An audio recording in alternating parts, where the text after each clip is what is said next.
Hey everyone, we're just under 2 weeks away from seeing the third iteration of the Fantastic Four land on the big screen. You know, before Johnny Storm was Captain America, or Adonis Creed, or... yeah, I know, what a mess. Back then, if you told 2007 or 2015 me that Johnny Storm was gonna go on to become Big Shot Avenger Dude, or Apollo Creed's son, my head would have exploded. And yet, here we are.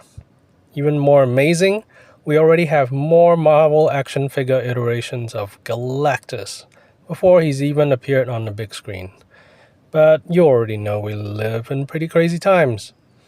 Anyway, since there's been a big deal made about how retro aesthetics have come to visit the future in this latest movie version, I found it a great coincidence how this Hasbro figure set from 2007 Walmart history somehow found its way into one of my recent bargain bin deals. And I was genuinely curious about how nearly 20 Hasbro action figures would hold up to their modern counterparts. I haven't really been able to find much information about this set, except that it was probably timed to launch together with the Fantastic Four Rise of the Silver Surfer DVD release for around $14 to $15, and also probably because it's just a repackaging of already released single carded figures in the 5-inch scale. So internet audience, if you know some other cool tidbits about this set, please let me know in the comments. The box itself is pretty beat up for sure, but everything is still sealed, so I'm just going to open it up here and we'll see. Who knows, maybe they have all already fallen apart inside.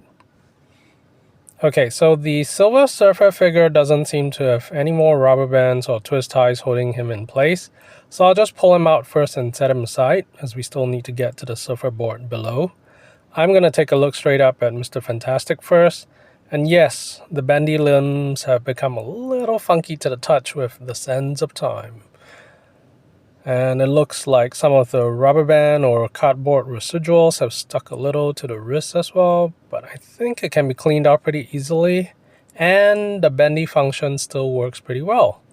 He basically comes with 2 hand attachments and 2 other attachments, one that looks like a shield, and the other like some rotary wheel thingy, which doesn't really make sense to me, so I think I'll probably pose him with the shield effect, but the pegs still work fine, nothing's broken, which is amazing after all this time.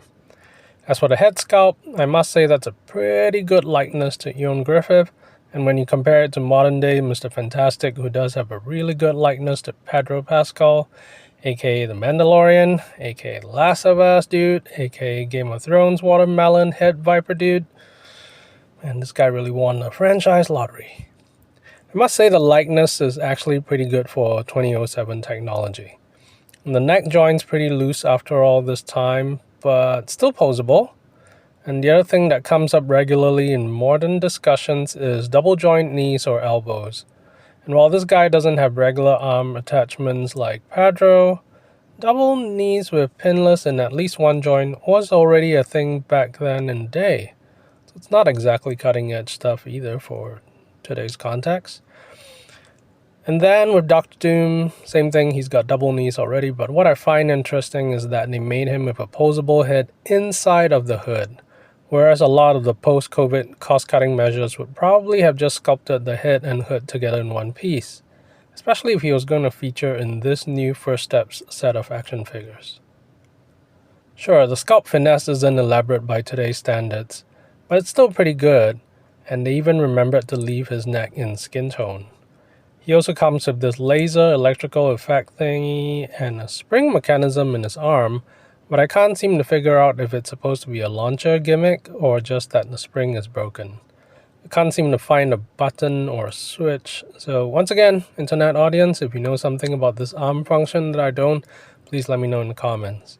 And while this effect shows that you could already do fancy shapes in clear plastic back in the day, I think the fabric detail on the fired up version of Johnny Storm shows that clear plastic figure form has really come quite a long way.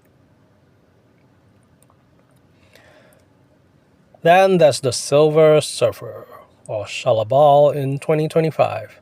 He obviously has had various iterations in his male form, in different sizes as well, but even with this new figure form, the one consistent cool thing is his surfboard.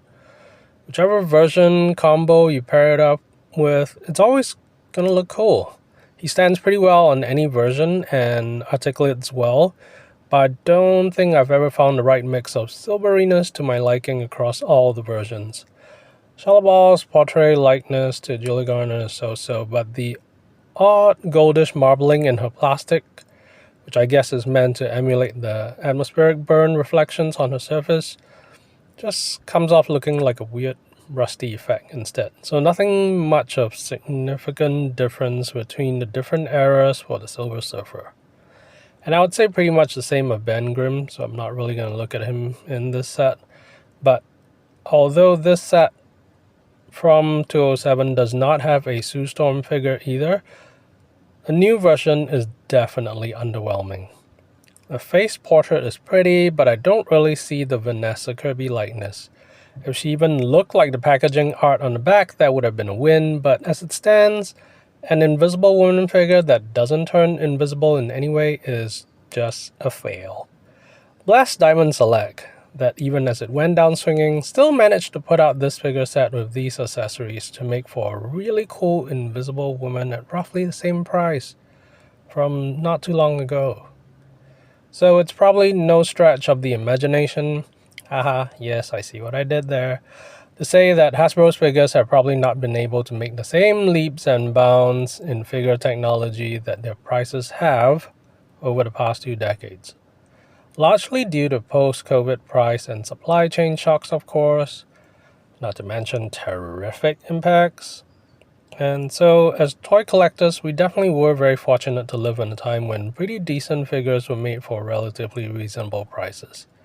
I mean, it's $5 a figure here for this set, essentially, with accessories. Anyway, hopefully the new Fantastic Four movie will bring some joy and excitement back to the Marvel Cinematic Universe and continue to give action figure collectors something to look forward to. Thanks for watching again, and if you do hit the like and subscribe, thank you for your support as well. Have a good day.